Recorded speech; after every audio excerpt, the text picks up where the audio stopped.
the difficulty of the inherent problem. And this is a problem with which many of you are familiar, and we have terms dual diagnosis, comorbidity, and you'll see that neither of those terms actually appear in these slides. I'm going to talk first about the overlap of symptoms between what psychiatrists have categorized over the years as their disorders and the presentation of addiction of the patients that you and I see.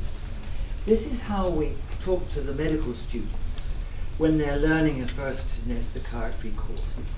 We say, well, here are some of the symptoms of depression. Here are the mental symptoms: low mood, anxiety, suicidal thoughts, irritability, hopelessness, fears leading to isolation, panic attacks. There are certain somatic, biological symptoms of depressive illness: early morning wakening, loss of appetite, tiredness, low energy, lack of libido, impotence, pain sensitivity. Well, of course, all those symptoms are well known to people who've been severely in difficulties with alcohol. And there's a great difficulty in practice for doctors disentangling. The relation with depression, of course, is very clear, that in the UK, when you look at the coroner's reports of suicide, 1 in 4 had sought help for alcohol use in the previous year, 1 in 3 at some point in their lives, and over half have got alcohol at intoxicating levels in their blood at the time of the suicide. In fact, the National Suicide Inquiry that Manchester University conduct, which psychiatrists amongst will know, can sometimes lead to a very thought-provoking letter from Manchester.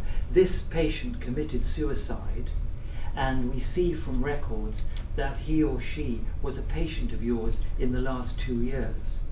We receive those inquiries from Manchester University, from the National Inquiry, and we have to go back through the records and try and track what had happened. And the National Confidential Inquiry has particularly highlighted the falling between stools, no access to psychological services because of substance use. People have attended with suicidal thoughts and distress, but the drinking so turned away.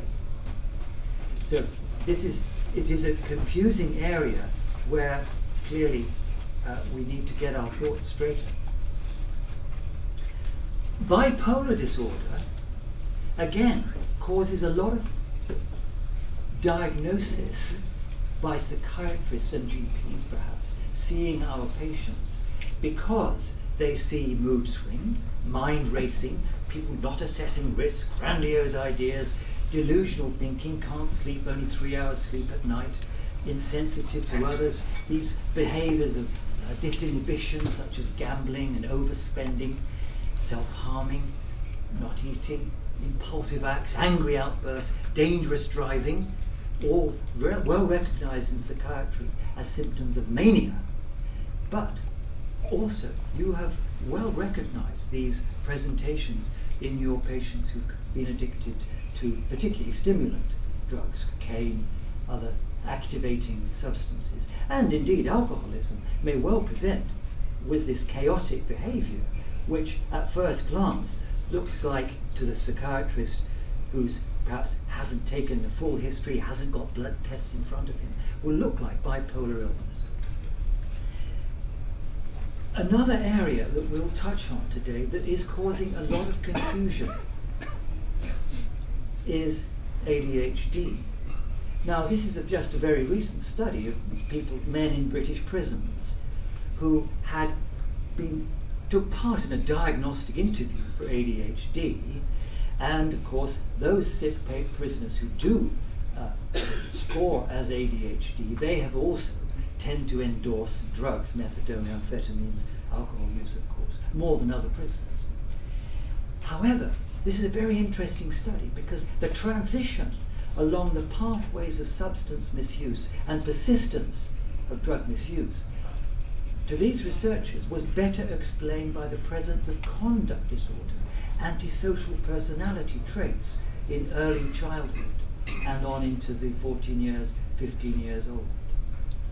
In other words, this ADHD diagnosis made by this questionnaire was being made in these individuals well on into their drug and substance use careers. How reliable, anyhow, is the diagnosis of ADHD? A very critical forensic psychiatrist in Leeds has gone very public. No test for ADHD has been shown to distinguish malingerers from true cases. Many of us could tick quite a few boxes on the ADHD. You know, we get a bit excited. Sometimes we behave impulsively. Of course, we have known in the student health services in universities that students will feign ADHD symptoms to obtain amphetamine, Ritalin, which they can sell on and help fund their student studies. Of course, these symptoms are seen in substance misuse. This is the problem. Poor concentration, impulsive acts, restlessness, difficulty remembering, disorganized lifestyle, difficulty focusing thought. All very familiar in those who are seeing drug users. Now, childhood ADHD certainly has a more robust research base. How does adult ADHD relate as it's diagnosed, commonly by our colleagues? How is it a different disorder, perhaps, from childhood ADHD? If you're interested in this, I would urge you to look at this wonderful follow-up study from New Zealand, where over 4 decades, children with disorders were followed up well on into their 20s. Only 15% of those who had been diagnosed with childhood ADHD still met those criteria in adulthood. Overall, 90% of those who did newly acquire this diagnosis of ADHD in adulthood, 90% had not had childhood ADHD, and none had the classical, the more fundamental symptoms of childhood ADHD, which are to do with neurodevelopmental problems, some minor neurological difficulties, clumsiness, a little bit of a limp, these other brain injuries from childhood. I think I don't need it dark like that. And whereas in childhood ADHD, there are quite interesting genetic risk factors identified. These newly diagnosed New Zealand adult ADHD individuals did not have that ADHD cluster in their family histories. Of course, they had high rates of anxiety, depression, and substance misuse, as you would, I think, already be expecting. So this is the conundrum. Which comes first? The substance misuse is self-medication for an existing emotional psychiatric disorder, or has the substance misuse caused emotional, social disruption, emotional symptoms? I think a lot of our colleagues, I think they might give the treatment for psychiatric illness and see if there's an improvement. I mean, how many of your patients come to you already on antidepressants? Quetiapine is the favorite now, of course, of tranquilizing substances.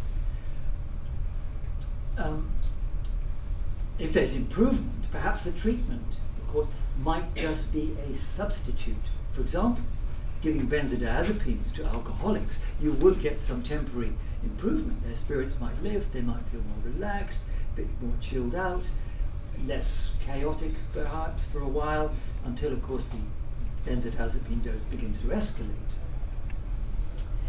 If there's no improvement, it is not logical to conclude, well, my diagnosis was right, but it was just that the substance misuse presented a response to my medication. Here was someone with severe depression, and they didn't respond and continued drinking, but that was just because they were drinking. They really were depressed, but the alcohol obliterated the possibility for the antidepressant to have that effect. Or the alternative, of course, is to see what symptoms persist after the substance misuse has been reduced or stopped.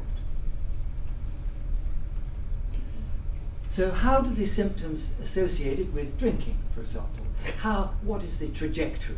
Well, most symptoms, most emotional symptoms, improve with abstinence. I think you'll have seen this. There are a few symptoms which rarely can take longer. Insomnia may take 2 or 3 months to really resolve. Patience is sometimes needed by therapists and patients to put up with a bit of unstable sleep. The sleep EEG can still be abnormal after 3 months in the sort of architectural balance of the sleep EEG. Another symptom, rare but can persist, of course, is alcoholic hallucinosis, some damage in the alcoholic brain that's led to delusions and hallucinations may persist, and occasionally antipsychotics might be needed for a short period after withdrawal. What about depression, though? Well, most symptoms, we know from a lot of research, most symptoms will improve in the first 3 weeks of abstinence. Now, antidepressants may help some who continue depressed after the 3-week point. We are not, I think, the presentation we've been thinking a lot about, and we'll appreciate your input on this as we go along, but we're not saying there is no place for antidepressants in some people who have had difficulty with drinking or other substances. If these symptoms, this illness persists after the substance is withdrawn and life has become considerably reorganized, back to work and so on, if depression persists, there may be a place for antidepressants. In fact, though, the only antidepressants that have been shown to do this are very ancient ones. Dizimipramine, never used now. All these things were overtaken by the SSRIs and mirtazapine and so on. All these, the studies were done, and funnily enough, these antidepressants aren't used anymore. Defazodone, another positive study that was discontinued because of liver damage. Cornelius did show fluoxetine, though in depressed patients, still depressed, fluoxetine could have a role. But not in adolescents. Cornelius, who was a big fan of fluoxetine for depression in recovering alcoholism, did the study in a large study in adolescents and did not find a benefit. Of course, there's a whole another story about SSRIs and adolescents. I put this in because it does show treating the depression and the substance misuse simultaneously. Here you will see that for 6 months, alcoholics newly withdrawn are on placebo having some 23% of follow-up days abstinent, and they take 26 days till they do their first heavy drinking. With sertraline, really no difference. With naltrexone alone, naltrexone is licensed for alcohol dependence, with naltrexone alone, no advantage over placebo. However, the combination in this one study by the Pennsylvania folk does show an advantage. So treatment simultaneously can be effective and also improve depression scores. So I'm going to say something very critical about SSRIs in a moment, but I put this in because I want to try and be balanced. Anxiety symptoms. A lot of studies done Most anxiety symptoms improve within 2 to 3 weeks of abstinence or major reduction. We often see, in psychiatry, we often see people who present for the first time with an anxiety disorder. Panic at the bus stop, Monday morning, oh doctor, I've got panic disorder, I've got agoraphobia. Monday morning, why was it Monday morning? Well, I'd have a heady weekend. Oh yes, you went to the bus stop and you felt shaky. Yes, I did. And I thought, I must be so shaky, that must be a panic attack. It's because I don't like going to work. Ah, but it was Monday. It was Monday, you had a lot to drink. Friday, Saturday, Sunday. Is it like those shakes you used to get with your drinking? Oh yes. So, anxiety disorder, alcoholism, of course, very associated. The work being done 15, 20 years ago with CBT and anxiety disorders was a little worrying because we looked at these initial studies and found that the results of patients in an alcohol program, inpatient alcohol program, were better than those who had a specific CBT course for social phobia or panic disorder, those two studies we had. What could have been happening that CBT, known to be effective in these disorders, was associated with a worse outcome in alcohol patients? Well, we used to think that maybe somehow all the work on the CBT distracted the individual from concentrating on the drinking. As time's gone by, the use of combining CBT, of course, specific for depression, specific for anxiety, in a proper program, there is evidence of its use. But to come back to medicines, well, of course, we've got a lot of pressure now to see addictions as a neurobiological condition. We know that there's this particular emergence in adolescence when the brain is very sensitive, it's developing, and the motivational circuits may be distorted by exaggerated urge, incentive salience, and the urge to benefit and take these mind-benefiting substances. We know from Nora Volkoff and so on that the different substances which may be involved at each of the stages of development. We know that dopamine, particularly dopamine and the opioid peptides which lead to the dopamine release, pretty important in that binge drinking. We know about a withdrawal stage when we may have an excess of corticotrophin releasing factors and even the dreaded naughty opioid, dynorphin, which can cause dysphoria. Then we are in another realm of a neurobiological condition. And of course the craving. There is a relationship between craving and abnormal glutamate. Glutamate, very widely available substance in the brain. Glutamate, I'm stimulating your glutamate I hope, at the moment, after lunch, trying to resist the GABA effect of 2 o'clock in the afternoon. So there's this GABA glutamate, very important in the craving preoccupation period. So why don't we prescribe more drugs to try and control these disordered conditions? Oh, well, we think they're disordered conditions which may underlie the addiction, but what if they're caused by the addiction? Anyhow, onward to medications. We can criticize the brain concept of addiction, of course. There are a lot of individual aspects of the story which still need to be substantiated in brain abnormalities. In particular, last of all, is how to explain the many instances in which recovery occurs without treatment. So, why not prescribe to alter brain chemistry? Well, don't worry, it's happening. This is the Nhs Health Survey in the UK in 2014. Telephone, door to door, very well accepted. People who had an audit score of over 20. Now the audit is that screening instrument for alcohol use disorders. And you get in to a study on brief intervention with a score of 8. So, but if you actually look at those who at the door or on the phone would score 20 plus on the audit, they are pretty severe drinkers. You'll find, if you ask them what treatment they're receiving, that 19% of them are receiving medication for anxiety. 20% are receiving an antidepressant. Medication licensed to treat substance misuse, 6%.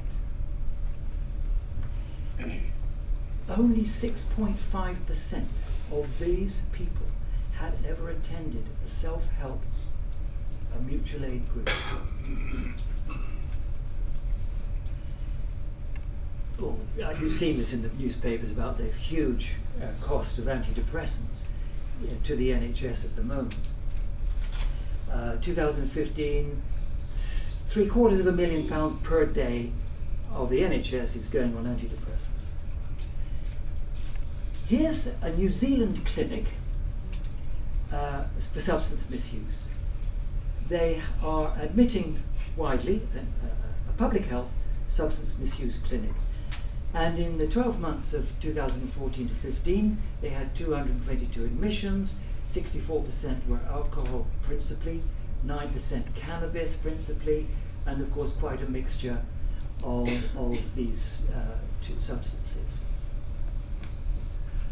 58% at the point where they came across the door into the clinic were receiving an antidepressant. 47% were receiving an antipsychotic medication. These are medications for schizophrenia, for severe mental illness, mainly quetiapine, of course. Up to 800 milligrams a day for agitation, sleep. Not many were on benzodiazepines. New Zealand is even stricter than the UK on benzodiazepine prescription in public health. And not so many on anticonvulsants. But over 79% were on at least one prescribed psychotropic drug, and 10% were on 3 or more. So what's the evidence about antidepressants in alcohol dependence with comorbid depression? This is how our statistician colleagues get us to combine data from all the studies we can find in the literature, try not to be biased accepting this or that one, but pooling them all together. And if the big black, which is the summary diamond, if that goes across the line, then it's not statistically significant. But there might be a trend. So here's the SSRIs looking at reducing alcohol consumption in people with comorbid depression. And the SSRIs do not reduce the alcohol consumption, of which more in a moment. Other antidepressants, well, desimipromine, any of you still use desimipromine? Yeah. Nefazodone, and imipramine, still in use, but first came in 50 years ago. So the old antidepressants might be just pushing it a little bit, but not statistically significant on alcohol consumption. What about the effect on depression in depressed patients with an alcohol use disorder? Now we're just beginning overall to see an effect. It's still touching the middle line, but it's just beginning to show a possible effect. And it's mainly led by these old antidepressants, imipramine, desimipromine. What's Altamura? Oh, it's a very old study, Altamura, 1990. That'll be an old tricyclic. And of course, here's the fluoxetine and so on.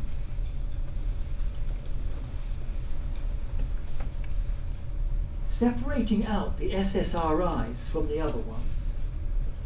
Here, these are these old antidepressants from these old studies that have pushed out improvement on depressive symptoms, have pushed it into statistical significance. 3 old studies with old antidepressants. Here are the SSRIs, the modern ones. Fluoxetine, sertraline, paroxetine, citalopram. Not having an effect on depression in these drinkers.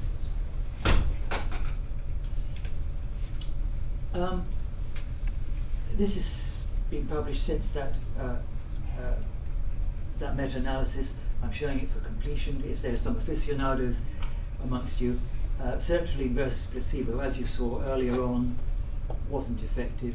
If you added in naltrexone, you might have got a bit of effect on alcohol use. And as I've said before, no benefit of fluoxetine in adolescents. Now, in fact, these SSRI studies cover a very important and misunderstood fact. And it's been shown for all those 4 favourite antidepressants that in early onset alcoholism, that is people who've had problems with alcohol before the age of 25, tend to drink more if they're randomly allocated to an SSRI than to placebo. A nice little case study. I'm happy to share these slides afterwards if you go to the organisers. Nice little case study of seeing somebody begin to drink to excess once they were offered an SSRI for their depression.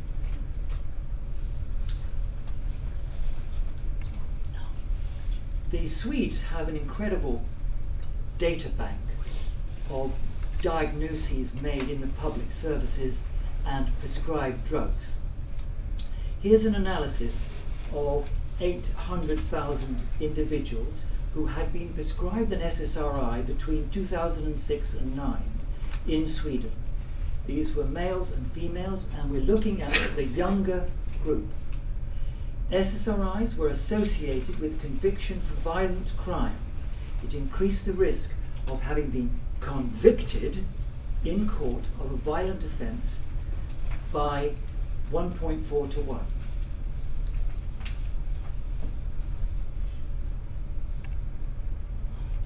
Does prescribing antidepressants in alcoholism prevent readmission?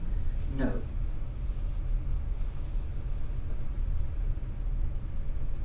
USA, you know how these things are widely prescribed. Curiously, in the general population in the United States, of the 45,000 respondents, of whom 8%, 45,000 who had been given an SSRI, only 8% screened positive for depression.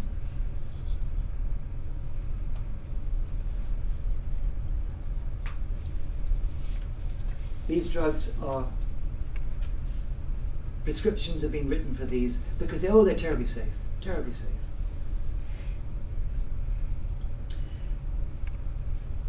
You may have other little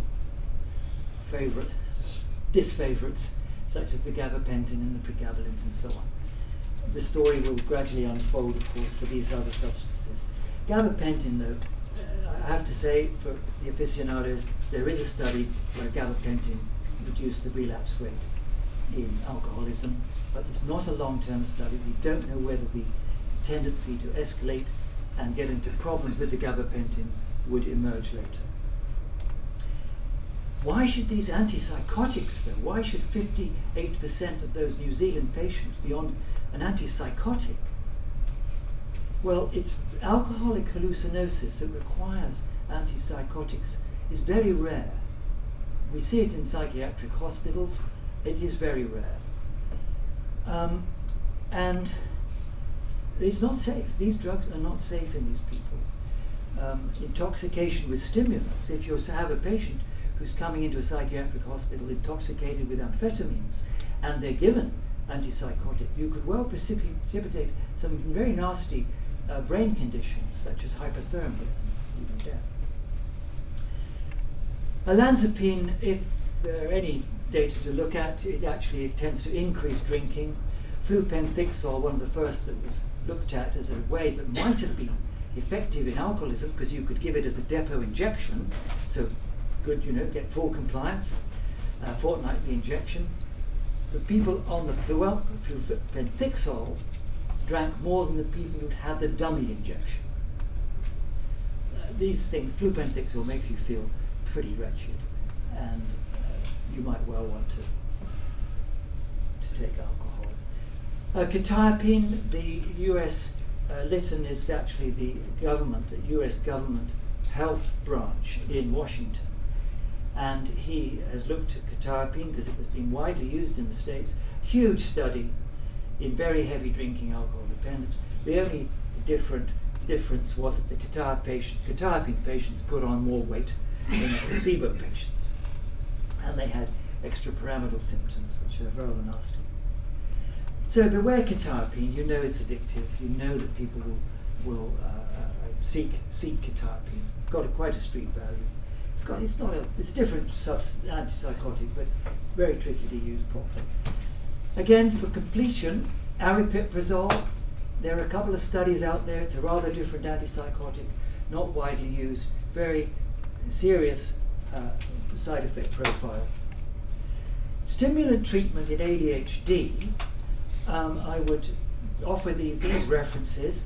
There's no effect of Ritalin on ADHD symptoms in cocaine-dependent treatment sequels with adult ADHD versus placebo. And in summary, the European consensus statement of ADHD aficionados, the psychiatrists who work with ADHD, say that treatment for substance use disorders should be initiated prior to diagnosis and treatment of ADHD. And there's no strong evidence for improvement in ADHD symptoms when treated in the presence of substance use disorder. And our colleague at Castle Craig did a very interesting study, because it's our policy not to continue Ritalin or other stimulant drugs in people with ADHD who come to the hospital.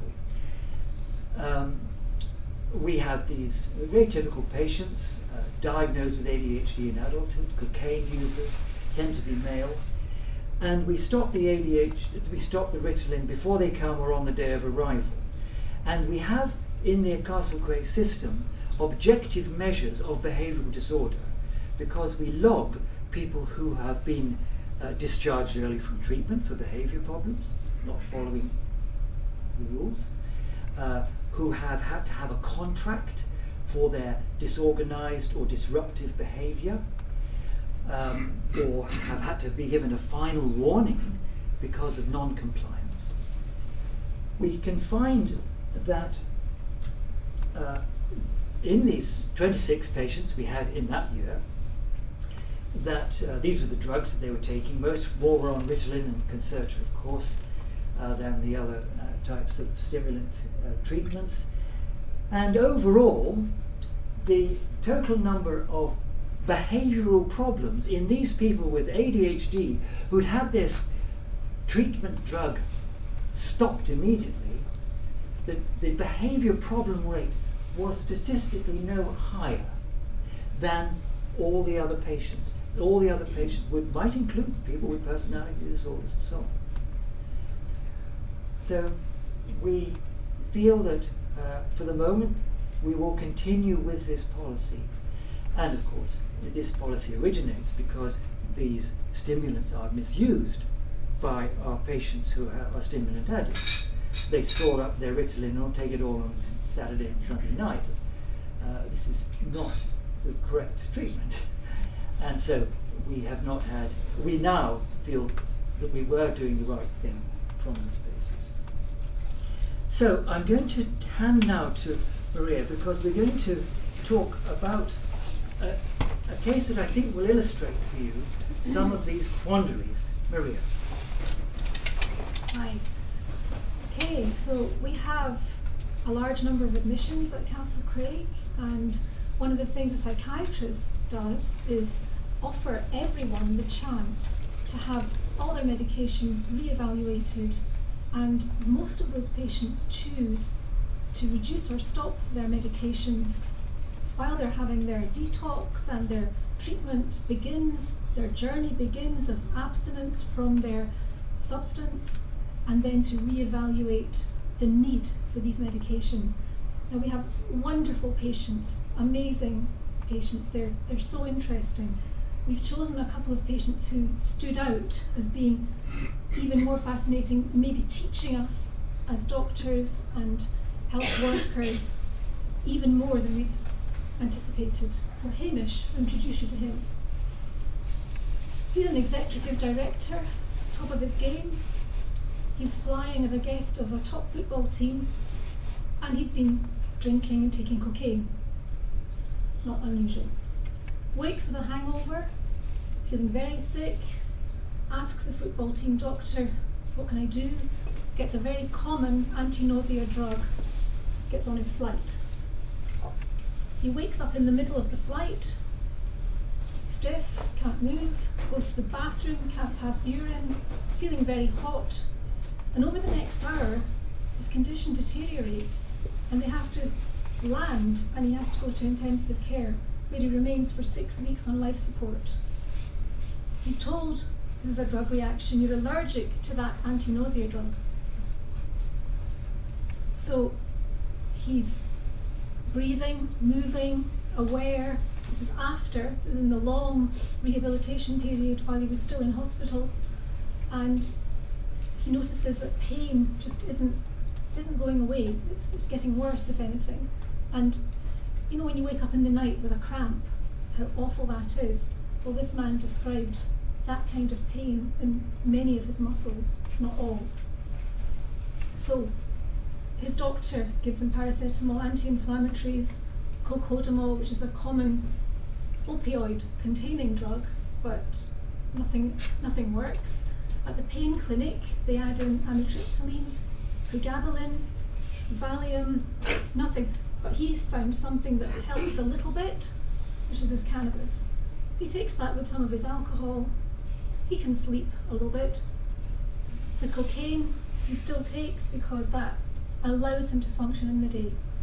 So far, his substance misuse is actually being confirmed. Months pass, no recovery. He falls, no one helps. He becomes crazy, angry, depressed. Family, colleagues, friends, his GP, they all think this has gone on long enough. So Zopiclone gives him a little bit of sleep. Initially, Zopiclone is one of the sleeping tablets that we use, and it's very helpful for the first 2 or 3 nights. That's what it's meant to be. Within no more than a week, no more than 7 days, should any doctor prescribe this. And it does help you to go to sleep. His wife reports that he wakes up, flings himself out of bed, always hot and incoherent. His doctor thinks antidepressants, up to the maximum dose, antipsychotics because of the agitation and poor sleep. He's noted to be self-harming, drove his car into a tree. So he loses his family. Okay, overdose several times. He tries some of these medications. He says, in desperation, just take more, take more. So he's admitted with overdose a number of times. And deliberate self-harm, deliberate. He's arrested, has a breach of the peace charge, into hospital. More antipsychotics. 3 detention orders. Those diagnoses were manic episode, personality disorder, more medication. He's isolated at home and he gets readmitted. And still no one finds how to help the pain. His brother contacted us at Castle Craig after his 3rd detention tribunal. By this time, years have passed. His brother was also his named person, so they have some legal role in the detentions. And Tom managed to persuade the psychiatric team and the tribunal to allow Hamish to come to Castle Craig,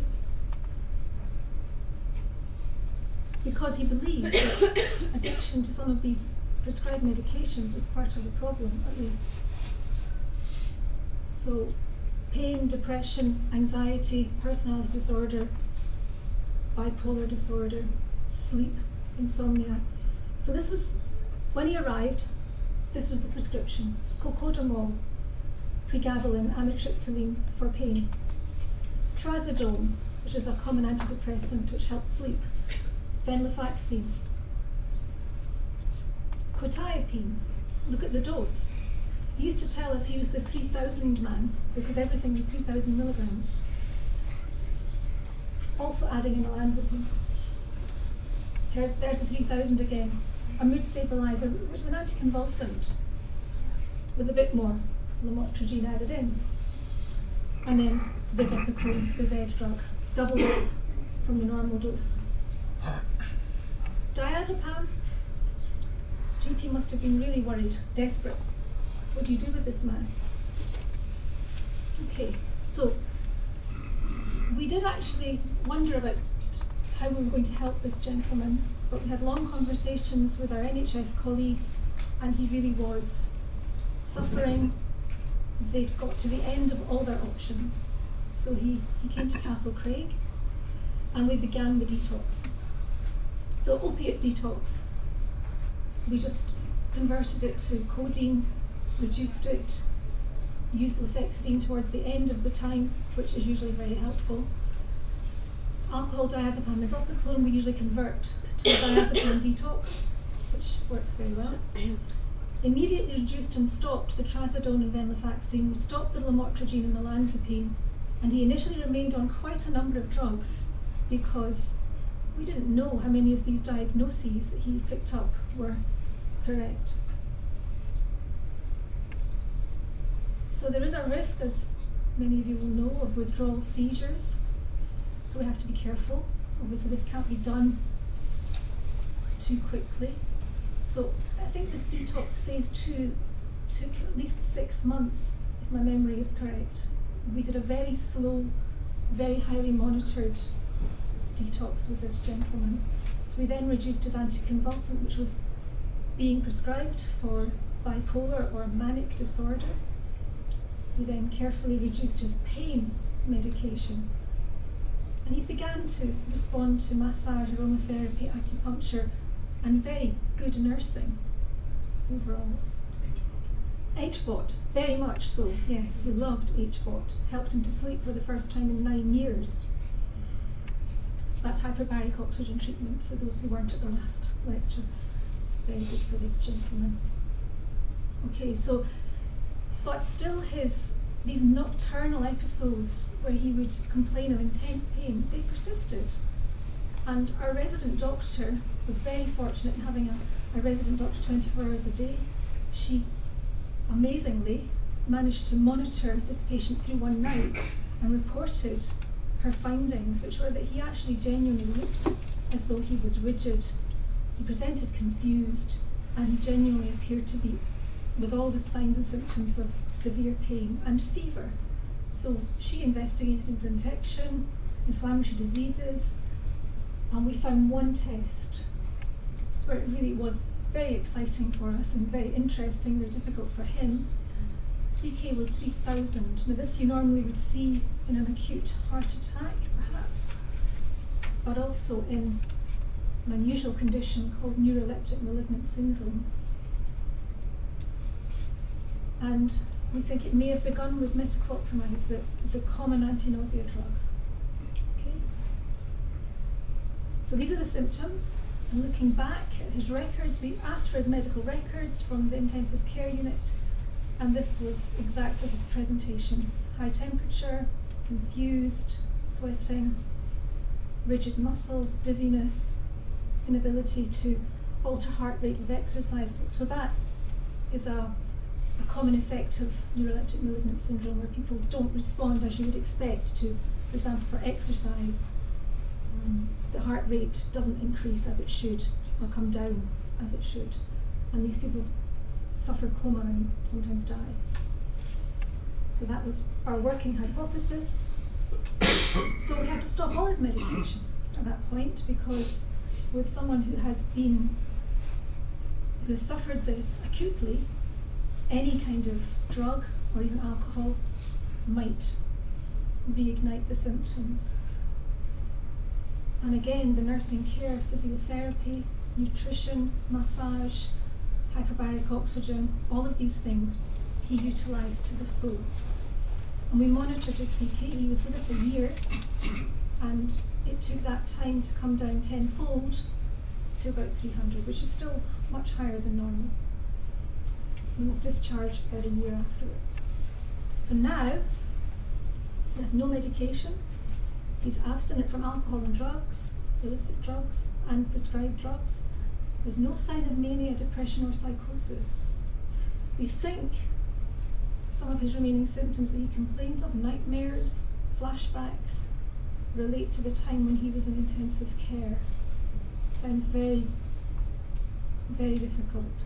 And he does have memories emerging of that, working with our therapists to cope with it.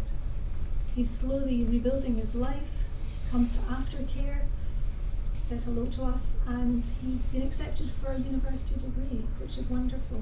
So he's a bit of an extreme case, who taught us an awful lot. Just one example.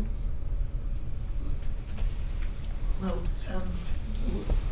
please, let's have your comments and thoughts and experience. We are going to talk separately about the issue of pain control.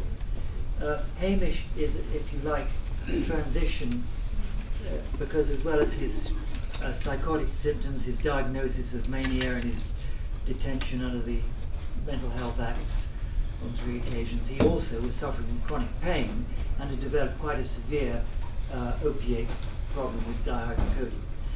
And we will move on to that in a moment. But is this ringing any bells for any of you? What we've been talking about? Yes. It's very nice for everybody if you say who you are and where you're from. Martin Judson, I'm an addictionist from London, Ontario, Canada. And I thank you again, Jonathan, for your erudite comments. It's always something learnt when you speak, thank you. But after 40 years in the practice of addiction medicine, the message becomes increasingly clear that the medical profession significantly is contributing to the problem that we have to deal with. I studied with Neil Kessel at Manchester University many years ago. He taught me that polypharmacy was when more than 3 psychotropic drugs were used, and always encouraged the minimization of drugs. But the problem is that in medical schools there is no comprehensive teaching on the subject of addiction, so much so that I refer to it as the 421 disease. In Canada, medical students are in an institution for 4 years. They get 2 hours of teaching on addiction, which is mainly the management of alcohol withdrawal. They don't have any teaching on the disease concept of addiction or its treatment. And they get, that's the 2 hours, and the 1 in the 421 is that it's the #1 cause of morbidity. We spend far too much time teaching people about the management of AIDS and cancer and heart disease, but we don't deal with what occurs more commonly. So I think that the medical school curricula are at fault here. And the other thorn in our sides is the pharmaceutical industry that promotes polypharmacy. And your talk has confirmed that the best physician, in my opinion, is a physician who's lost his license, who can't prescribe.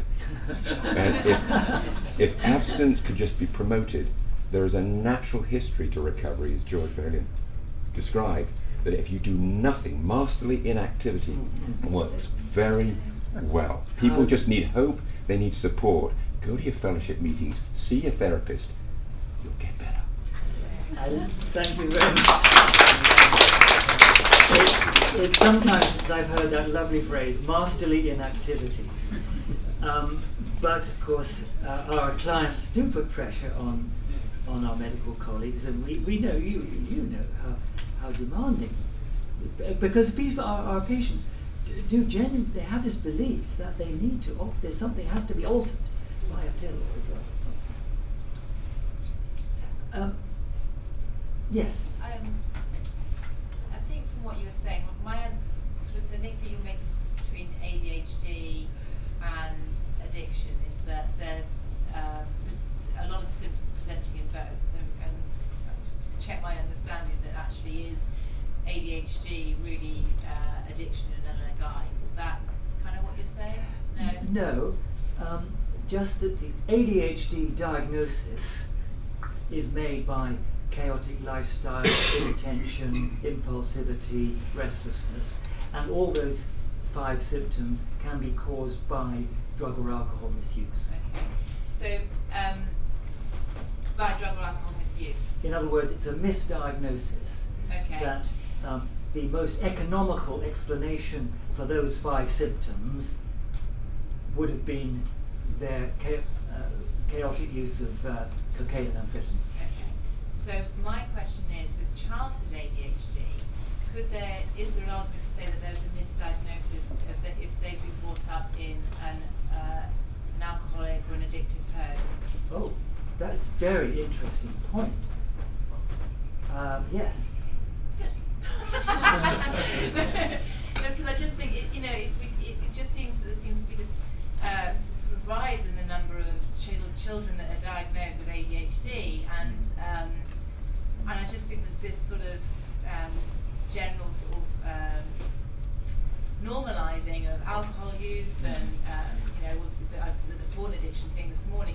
Other addictive stuff might be going on in a family household that's not really being picked up, and the kids labelled with ADHD, and they have that label for the rest of their lives. What can they do? Indeed.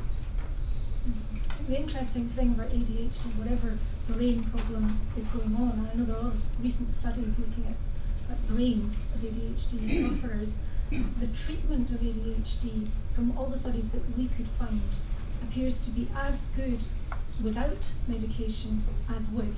So if you treat with a stimulant drug, you will get a response, absolutely. But the long-term follow-up shows that treatment with other behavioural or structured support models is as good. And we would say, whether or not ADHD was the correct diagnosis, probably it's much safer to use those non-drug approaches, or if you are using drugs, to be very careful to also absolutely use the behavioural models. So what are the non-drug?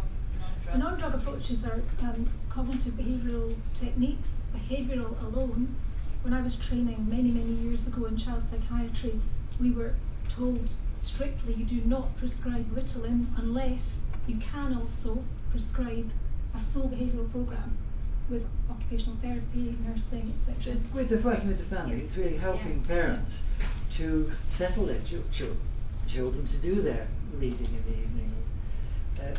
And of course there's some wonderful examples, but it is a little costly. And to find child psychologists, social workers who have the time to provide these parental training sessions. They're very successful. I mean, it's wonderfully effective. There's some lovely data from Southeast London on the value of offering parental training to disturbed children. It's wonderful to see, but it's a little pricey.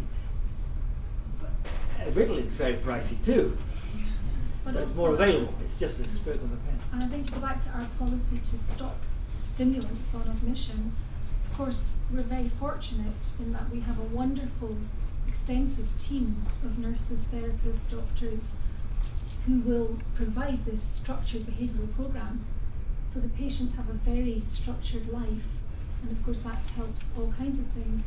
And probably if there are any ADHD sufferers who come to us, the reason we're not getting more problems with them above the others is partly because of the structure.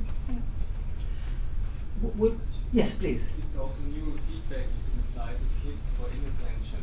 You have like in 2 years time that's better than Ritalin. Yes. So Absolutely. You can really work on that. So it's new feedback for kids with ADHD. It's Yes. really good. Yes, I saw that. Perfect. Yeah. Would you like us to give us our thoughts on? We've had we do see a lot of patients at Castle Craig with addiction to painkillers now, and it is very testing. We find to help these people. Should we share some thoughts on that? That was the US Surgeon General's report this year, wasn't it? You perhaps read it in the paper. We are losing thousands and thousands of people each year to prescribed opioids and heroin overdose. What the United States has seen as they've begun to clamp down on doctors' prescribing of opiates for pain is that people who have developed tolerance to the oxycodone and the morphine are going out there to buy heroin because they have become addicted to opiates. Now the doctors are clamping down, and they are now using the illicit heroin market to sustain the habit that has been invoked. And the overdose deaths increase in the United States is all due to these synthetic opioids. The opioid death rate due to heroin has stayed pretty stable, but the death rate, you know of a number of singers, Michael Jackson comes to mind as, of course, as an opiate death of a prescribed opiate. Now, Oxycontin, it's a fascinating story. It came out in the 90s, and this was like tramadol. This was going to be the strong painkiller that wasn't addictive. And Purdue, in 2007, admitted misbranding the drug with intent to defraud and mislead the public. They admitted to that in court. And they paid $635 million in penalties, and they are still on probation. However, just to look at their figures for 2010, they made $3.1 billion from the sales of Oxycontin. So pleading guilty to that, the $380 million, was a drop in the ocean for them. They've continued doing very well, thank you. And of course, they've also admitted that their fraudulent conduct caused a great amount of Oxycontin to be available for illegal use. And it's widespread, and it's flowed into prisons, as you know, by drones. So this is what we're talking about. Fentanyl is for a strong opiate. This is one often in patches. And tramadol, of course, is basically an opiate. Dihydrocodone and codeine are weaker base, but addiction is very common. All these drugs can cause constipation and escalation of dose and hyperalgesia. Chronic use of opioids resets your brain opioid receptors, so they are very sensitive, and you begin to experience pain that you wouldn't otherwise have felt.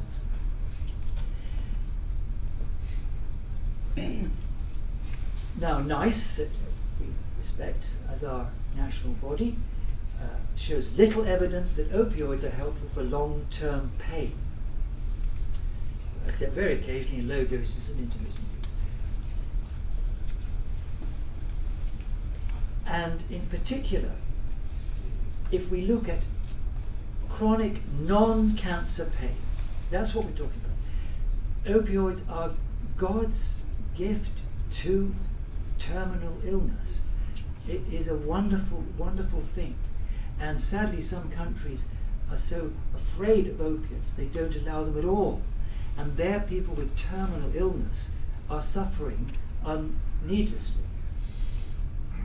And of course, our wonderful hospice movement have developed a way of using these drugs in a safe, humane way. But the patients we see have varying, strange forms of pain and have become addicted to opioids.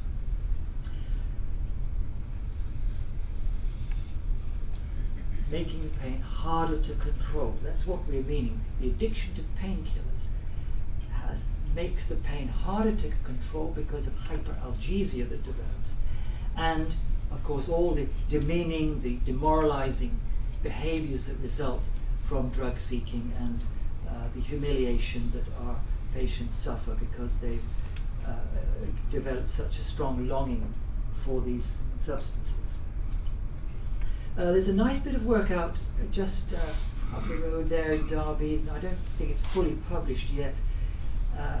And these are the questions that you might ask. A GP should be asking his patients on pain medication. Would you be willing now to reduce it? Do you feel you depend on it? Are you using more than formerly? And are you now getting more sensitive to pain? That is the very telltale sign.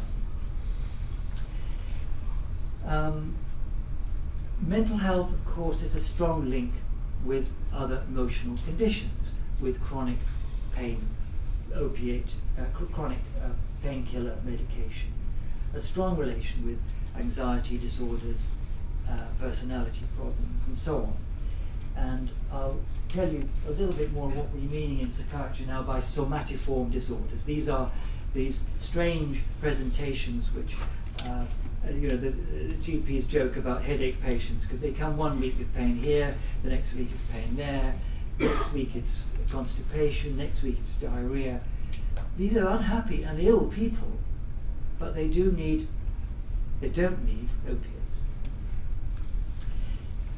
You'll have heard of medication overuse headache. It's the commonest condition for headache that neurologists treat. They do, of course, need to pick up maybe brain tumors or meningitis. But the definition is a headache for more than 15 days a month, going on for more than 3 months, and it's very often due to the overuse of medication. It's relatively common, and of course there's an overlap with migraine diagnosis.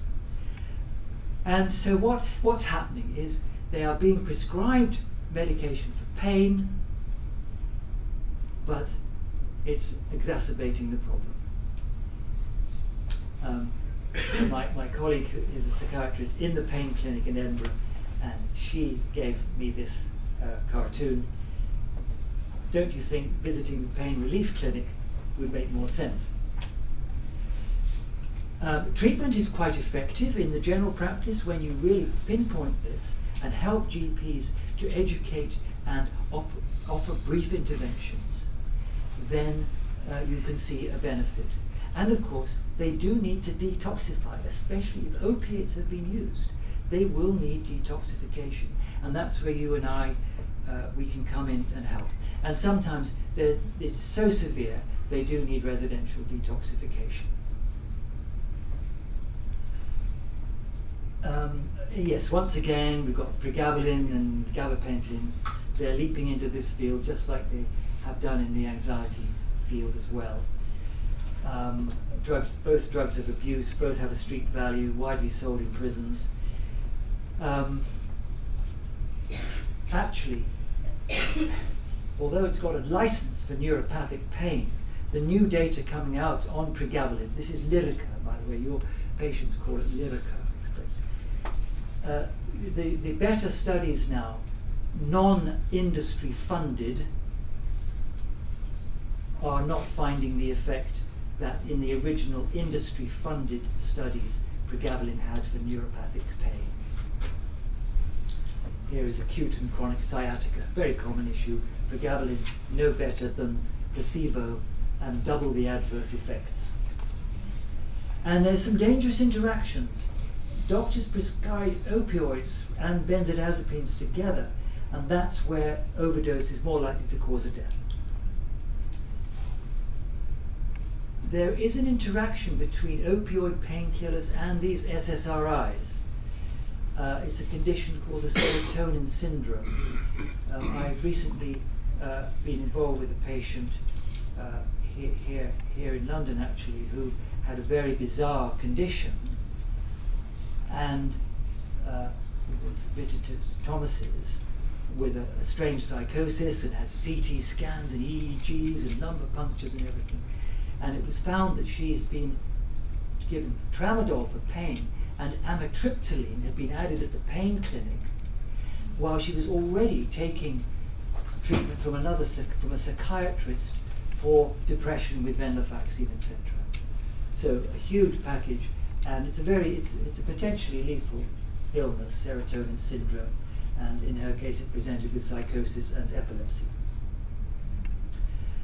Now these patients are very hard for doctors to understand. They have symptoms which don't fit any medical model, and they move about the body, and there are various diagnoses, terms which are used now: somatoform disorder, functional somatic, functional neurological disorder. a very respected neurologist friend we have likes the term functional neurological disorder for the patients he sees with strange limps, strange deafness, strange epilepsy, pseudo-epilepsy. Because he says it's recognizing they're ill and it's impairing their function, which these conditions do impair function. People aren't at work. They are not able to take part in their family activities. So we call them functional somatic symptoms. And it's very hard to show, there is very little evidence in the randomized controlled study literature for effective treatments. Although there is one paper in the BMJ today with imipramine for fibromyalgia, which takes us back a long way, but it's a single study, imipramine for fibromyalgia. Anyhow, at the extreme, we see a strange illness where the belief about the physical pain is now encased in a whole system of irrational beliefs which are so fixed they can't be altered by argument or discussion, and the individual becomes tormented by his idea. And we call that delusional disorder. And Maria will tell you about Jack, who we treated with this condition. Just to show you that we don't have any absolute not using psychiatric drugs where they are entirely appropriate. But the whole picture can become really confused. This might help illustrate. So Jack had an accident when he was 55. He was a very highly skilled engineer. However, he fell into a tank, injured his foot, had a nasty fracture and a wound, and his foot pain didn't settle over months. And he'd already been drinking to excess with his colleagues after work, and that increased. So he plagued his GP, wanted more painkillers. The GP thought, this foot pain, this will be alcoholic neuropathy. Don't want to prescribe more painkillers. Understandable response.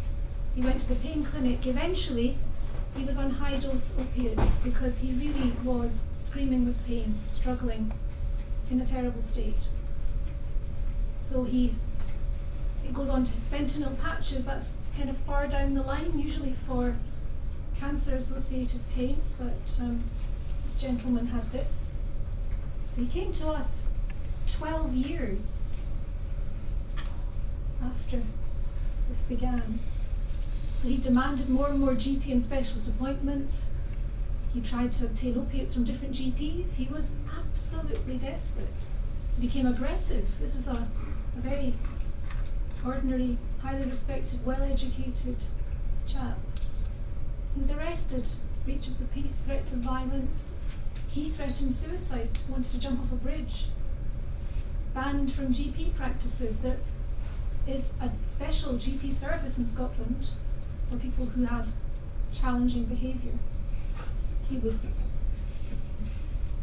that one. So we got this call and we thought, he sounds quite a handful. We don't really want people who might attack our staff. He had been convicted of attacking staff in a GP practice. We don't actually have one-to-one forensic nursing. Obviously, if someone acutely becomes unwell, then the hospital provides us with a one-to-one nurse, but this is definitely a response to an emergency. We're not a secure setting. We don't detain patients. People really need to be able to take part in the community because that's what makes them better. However, he begged us. He was on the telephone saying, look, I know I've become addicted. This is my biggest problem. And he managed to convince, I think it was Jonathan. So Florian and I then managed, when the patient actually arrived, with all our team. So he was addicted to his prescribed opiates, including fentanyl patches. and alcohol. He'd suffered, he knew he was correct. These opiates had caused blocked bowel, confusion, lots of health problems. He'd had a dementia assessment because of his strange behaviour towards the GP, and they'd given him clear he wasn't demented, he had antisocial personality.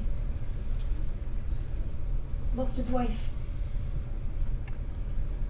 So we had a trial admission. We often try and negotiate with patients a contract. We call it a contract, which is supportive of both sides. We are agreeing certain things with you, you will agree certain things with us. We work together from the beginning. And he genuinely wanted to become free of this addiction. So, alcohol detox was straightforward, and at the same time we began the reduction of the strength of the fentanyl patch, the opiate, really high dose.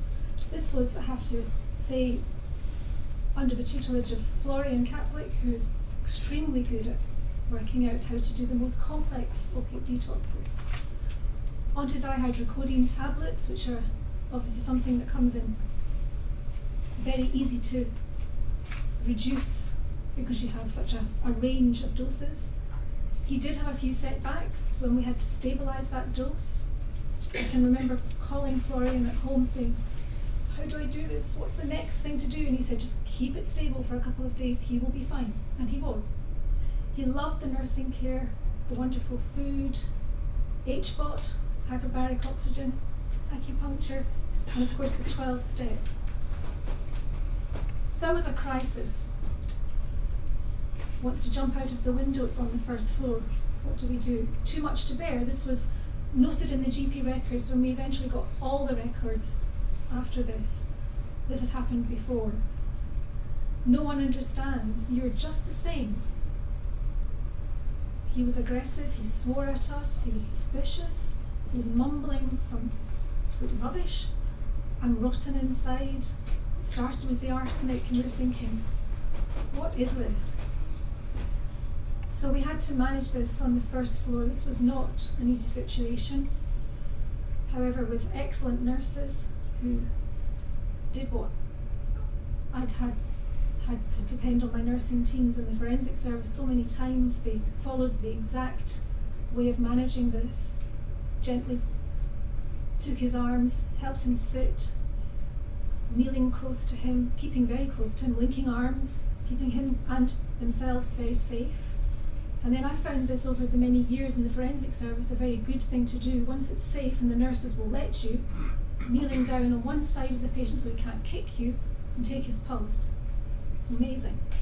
They calm right down because they think you're doing something medical to them and they have to respect that. Seems to work. He came downstairs with us. And I have to say Dr. McCann was extremely helpful here. He told us after he'd calmed down with a cup of tea, and we were keeping ourselves very safe with nurses posted around him. He told us about climbing into that tank. He came into contact with arsenic. But the pain, it was due to that arsenic rotting my body, got in through my foot. Nobody believed me. I shouted at them, for goodness sake, you know what's going on here. I've told you so many times. So this poor man was suffering from paraphrenia. It's a recognised condition, distinguished from schizophrenia by a much later onset, and it's different. You don't see the negative symptoms, the disintegration of the person. It's usually pretty much a delusional state only. So we looked at the full records of the GP. This is often a really helpful thing to do. And going back 6 years in the notes, he demands we send him for surgical removal of his foot due to poison. No sign of infection, reassured, more pain relief. Cocotamol in that case. He wants surgery on his anus and rectum. They're rotting. Alcohol, he's got to have been drinking. Or maybe it's dementia, it's getting a bit old now. So off he went for his dementia assessment. it was negative. Personality disorder was diagnosed, however. So what did we do? Go back to the old-fashioned remedies, I'm afraid. Chlorpromazine, I find, is always helpful. So he had 100 milligrams on the first day.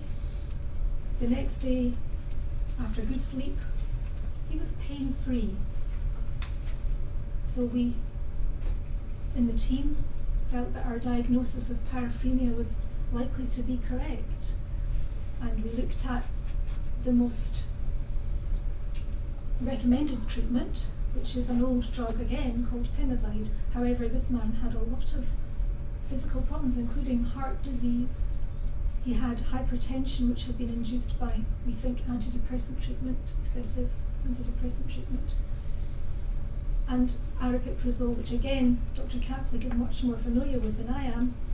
He has responded amazingly well to that. He's on one single drug, an antipsychotic, a modern antipsychotic, which is slightly different in its action from some of the older ones, and he's well. He remains abstinent with the 12-step treatment, and he was able to take a full part in the program from then on and establish himself going to meetings and link in with meetings in his home setting. And he remains on one drug, which is great. So, anyone want to ask any questions about that? Make any comment? I don't want to sound like a broken record, but this is just a little bit more of the same. Yes.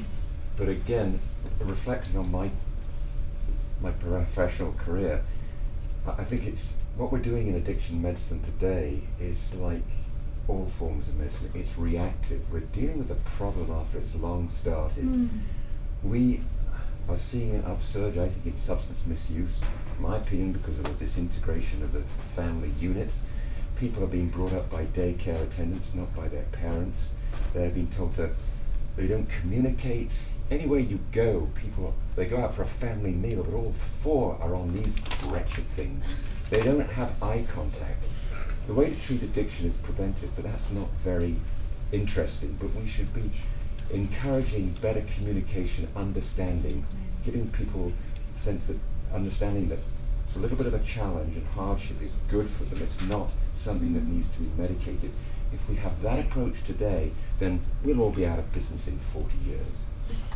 The other comment I need to warn you about is that the Canadian government has decided to legalize marijuana. And in my hometown of London, Ontario, already 6 marijuana clinics have opened up.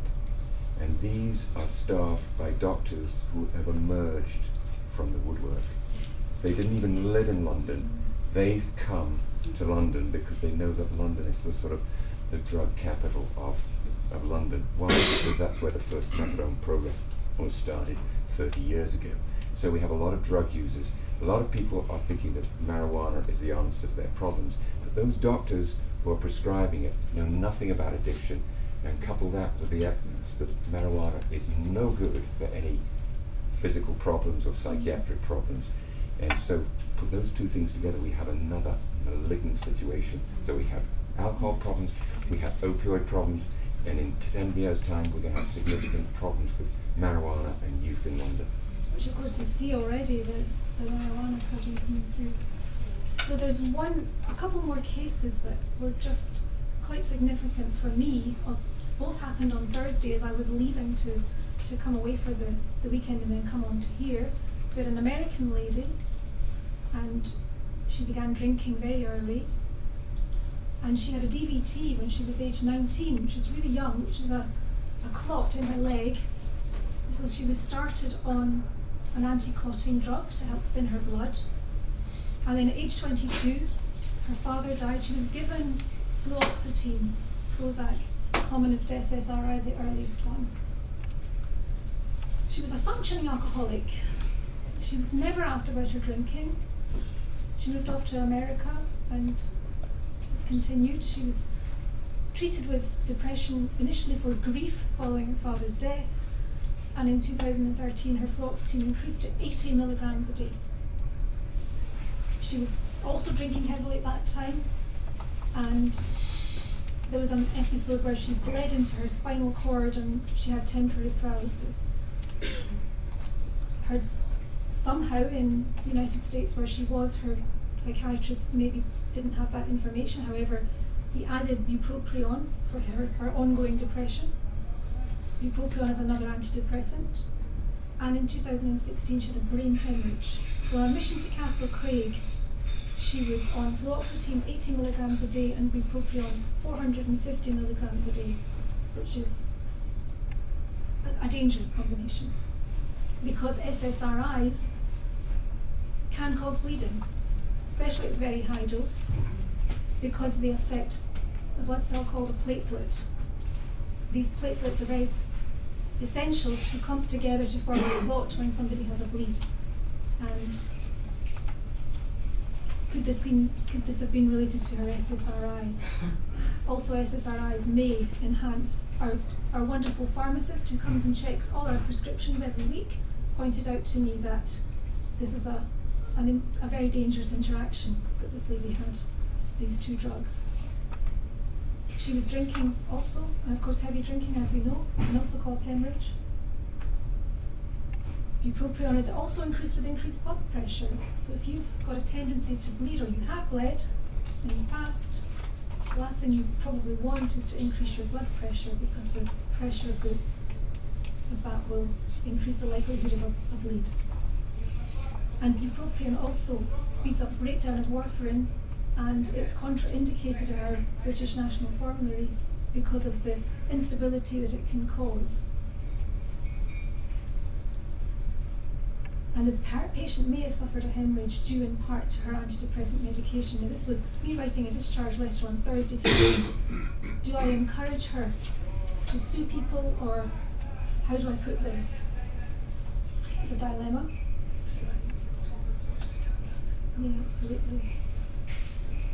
And then we've got one more about ADHD. We need to wind up in just a couple of minutes. Any takeaway thoughts that you'd like to leave with ourselves and your colleagues? Yes? Hi, so I just had a bit of a question. I just kind of noticed, just on the sort of issue of kind of like sort of raw psychotic symptoms induced by, a mixture between addictive issues. I just thought it was quite interesting just on the previous one that kind of was more kind of warrant of continued antipsychotic treatment, whereas, for example, things like Oxycontin and that sort of stuff, it's usually kind of like, oh well, that should kind of be left. Because I know it's slightly more controversial in the area of psychosis, but well, I think the point about Jack is that taking him, removing the complications from those opioid medications allowed us to do as doctors should be able to do, make a proper diagnosis.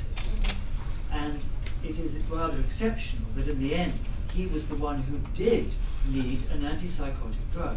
These drugs are not bad. They have a use, but they have a limited use. And the way in which quetiapine, the manufacturers have allowed it to be used off-label widely, is an example of misuse. And also this last case was about someone who was prescribed Ritalin, but he took more than he was prescribed. He was prescribed actually 100 milligrams, but he admitted to taking double that on many days, which caused in him a psychotic reaction for which he was then treated with quetiapine, which of course then compounds the ongoing problem. I mean, do you have a sort of time limit? So someone's experiencing sort of like addiction-related sort of symptoms of psychosis, for example, or related directly to their drug use. Is there sort of a time frame kind of before? Well, Yes, yeah, absolutely. When someone arrives, we go back to first principles, and all the textbooks, all the recommendations are first treat the addiction. So we never stop someone's drugs dead stop, except if they're amphetamine, which we found is actually helpful.